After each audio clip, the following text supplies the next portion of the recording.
Hello and welcome to another edition of Tribulation Ready Survival. I'm Michael, and today we're going to do a video that I've tried not to shoot.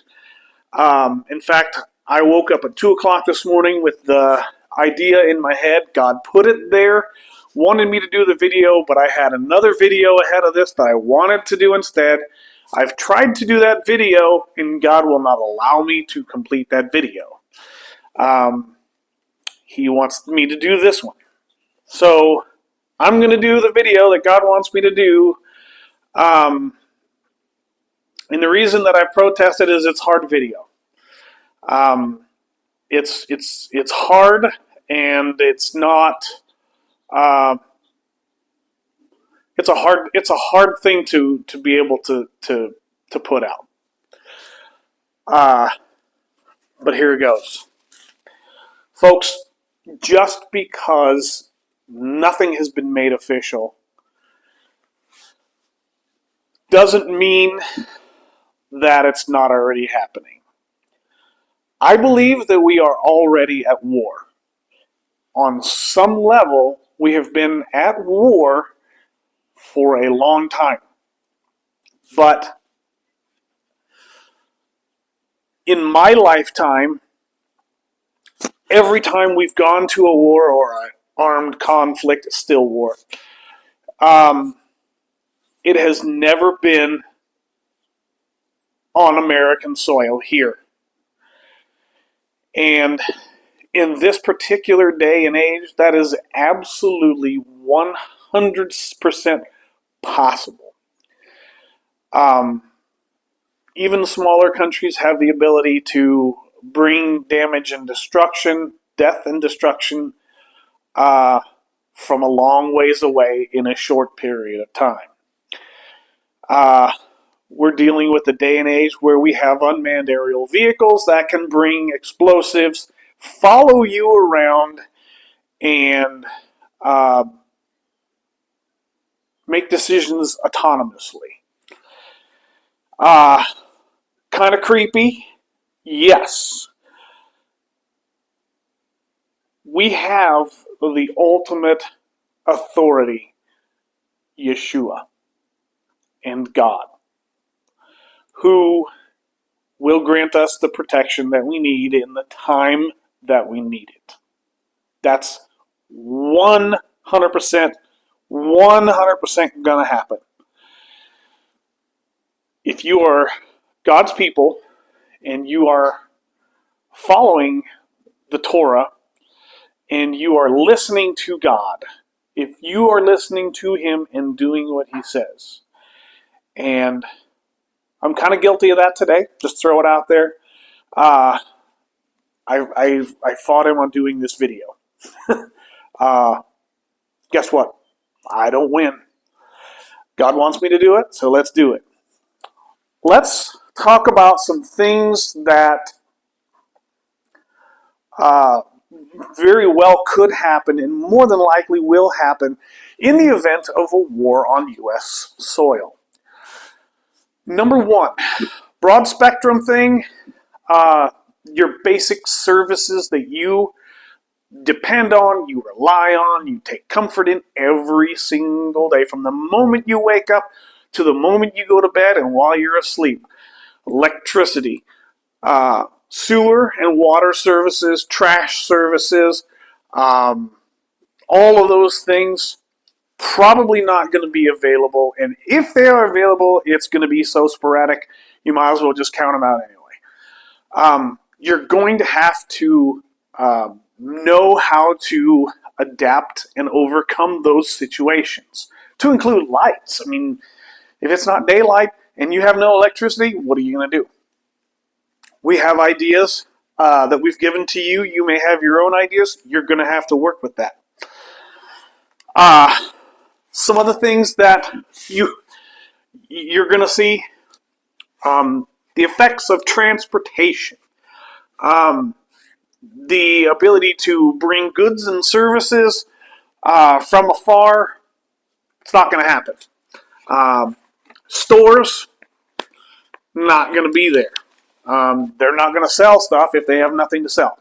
And in fact, we already know, if you're watching this channel, we already know how that goes. If you watch these people stocking up for hurricanes and stuff, they're just buying everything they can, maxing out their credit cards. But transportation of goods and services going to and from places. Today, in this day and age, it's going to be virtually impossible if you use major roads, because even here in Wichita, Kansas, state of Kansas, they have license plate readers that read your license plate when you come in the state and when you go out of the state, and throughout places in the United States, or in the state, they have cameras that read your license plates, and they know if they want to go back and check, they know that you come here and you go here and you go there. Now, in the city of Wichita, we have cameras called flock cameras. They also read your license plates and take pictures of your car, and they know when and where you go. It doesn't get much better than that for surveillance states, guys. This isn't sci-fi, this is reality. Okay, reality check. That includes people with electric vehicles. We saw it this week in Chicago. It was too cold for the electric cars to even get charged. Failed idea, it's my personal opinion. Bad idea, never going to happen long term. It's never going to, it was a bad idea. Anyways. Communications, going to be shut off. No cell phones. I wouldn't want to use them anyway, because I don't want people to know where I'm at. GPS, your navigation through global positioning services or systems, not going to be available. The government regulates that and controls that and allows you to have access to those, but as soon as a war breaks out, they're going to use it, not you. It's not going to be available to you. And I think I've said that in a previous video. Okay.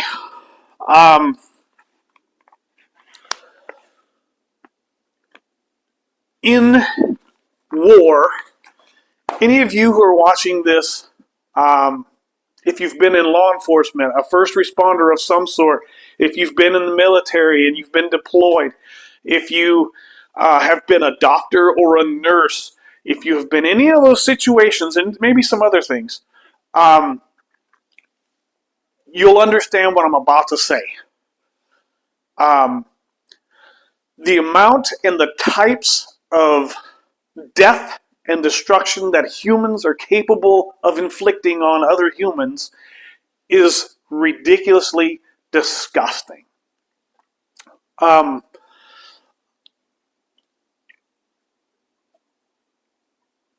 It's impossible to describe unless you've actually seen it in front of you. And I have. I've seen some of the most evil things people can do. And it's ridiculous. But you're going to see that in a war. You're going to not have to be okay with it, but you're going to see these things. You're going to see disturbing scenes. Your children might see these things. You're going to have to explain to them why these things are happening. And that's going to be a hard thing to do.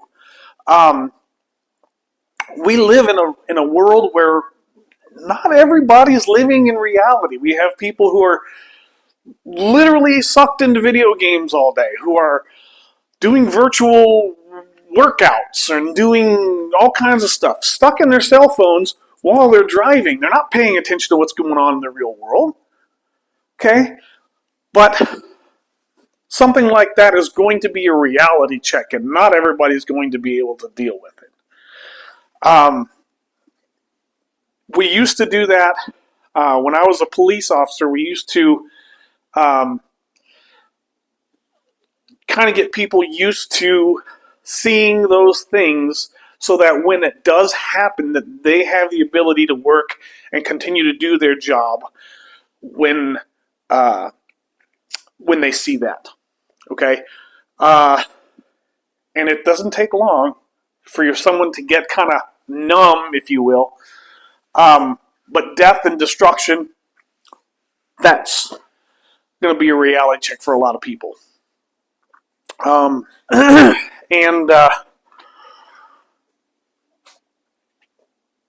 the one thing we have to keep in mind, we have to focus on Christ. We have to focus on God. Even through all that death and destruction, we know that He's going to rebuild His kingdom here on earth. We know that. I want to be here for that. I want to be a part of that kingdom. I hope you do too, if you're watching this video. Which means that we need to still be able to, and still try to, as believers, we need to gather together. We need to gather together to worship and to praise and to pray, and we need to gather together for survival purposes. And I hope you have some people that are you're able to rely on in that type of scenario. I do. And I hope I don't have to experience that, but I'm pretty sure we're going to. Just because of the way things are right now. Now, again, my intent here is not to bring doom and gloom, because we do know that Yeshua is coming back. If there ever was a time for you to work on your relationship with Christ, it's right now. 5 minutes from now, if something's going on, it might be too late. We don't want to wait until the very last second. And at the same time, if you haven't been practicing your skills and reviewing your knowledge and applying it to the point where you're able to use it to survive or help other people survive, then I would encourage you to get doing that ASAP. I truly intend to be able to do that with the people that I'm around. And it's just going to be a hard time for everybody. It's going to be a hard time, but we're going to get through it. We're going to endure, however that may be.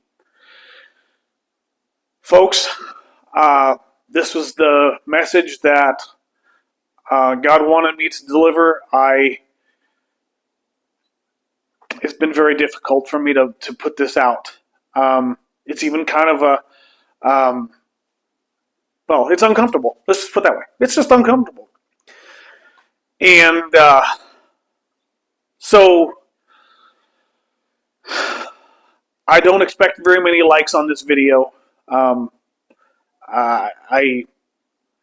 just hope that you've listened, and I hope that you pray that God will continue to speak to you in the ways that you can hear. And if you have any comments down below, hit me up there. If you are on our Facebook page, find the link to this video, throw a comment up there. And if we have the ability to do another video, you can bet, Yeshua willing, I'm going to do it. I'll see you in the next video.